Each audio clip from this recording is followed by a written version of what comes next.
Mexico की सबसे सुरक्षित जेल से कैसे भागने में सफल हुआ ये आदमी? एल चैपो का जेल से अविश्वसनीय भागना, मास्टरमाइंड और पागलपन की कहानी।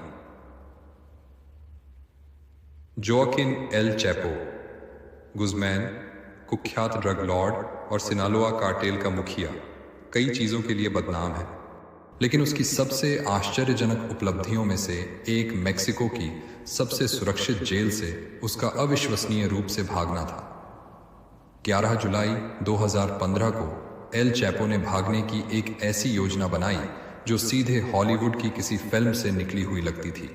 गुज़मैन को अधिकतम सुरक्षा वाली अल्टीप्लानो जेल में रखा गया था, जो अपनी अभेद्यता के लिए जानी जाती है।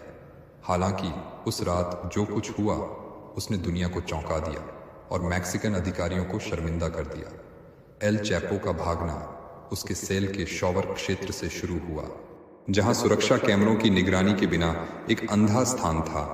शॉवर के नीचे एक छेद था जो 1 मील लंबी सुरंग की ओर जाता था। यह सुरंग कोई साधारण सुरंग नहीं थी, यह एक सावधानी पूर्वक बनाया गया मार्ग था, जिसमें प्रकाश व्यवस्था, वेंटिलेशन और यहां तक कि उसे तेजी से ले जाने के लिए रेल पर मोटरसाइकिल भी लगी हुई थी। सुरंग उसके सेल से एक ग्रामीण क्षेत्र में एक निर्माण स्थल तक जाती थी, जहां उसके आदमी इंतजार कर रहे थे। भागने की योजना की सटीकता और परिष्कार ने एल चापो के प्रभाव और उसके पास उपलब्ध व्यापक संसाधनों को उजागर किया।